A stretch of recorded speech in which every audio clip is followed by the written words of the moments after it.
வணக்கம். திகம்பரா திகம்பரா ஸ்ரீபாத வல்லப திகம்பரா. ஸ்ரீ குரு சரித்திரம் அத்தியாயம் 5.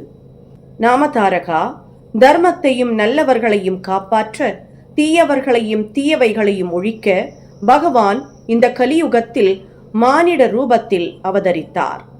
பவித்திரமான கோதாவரி சமீபத்தில் பிடாபுரம் என்ற ஊர் இருக்கிறது.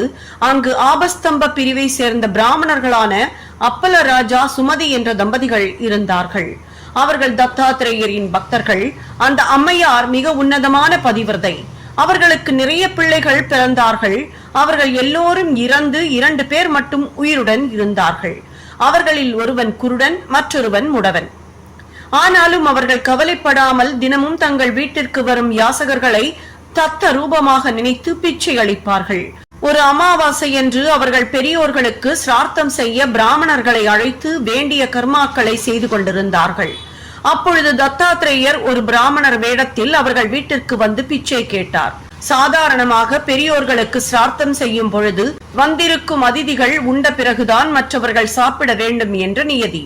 ஆனால் சுமதியோ வந்தவர் ஒரு மகா ஞானி என்றும் தத்தாத்திரேயரே வந்திருக்கிறார் என்றும் எண்ணி தன் கணவனுக்கும் சொல்லாமல் அவருக்கு பிச்சையை இட்டார். உலக நியதியையும் மீறி தனக்கு பிச்சையை இட்டதற்கு சந்தோஷமடைந்து தன் உண்மையான ரூபத்தில் தோன்றினார். நாமதாரகா, இந்த சுவாமியின் ரூபத்தை என்னவென்று வர்ணிப்பேன்? அவரின் அழகை காண 1000 கண்கள் போதாது. அவரை வர்ணிக்க 1000 நாக்குகள் போதாது. அவர் வெள்ளிமலை போல் வெண்ணிற பிரகாசத்துடனும் 6 கரங்களில் சங்கு, சக்கரம், தமரு, சூலம், ஜபமாலை, கமண்டலமும் கொண்டு 3 முகங்களுடனும் வெண்ணிறம் கொண்டும் சுத்த சத்வமாக ஒளிர்ந்து கொண்டு திகழ்ந்தார்.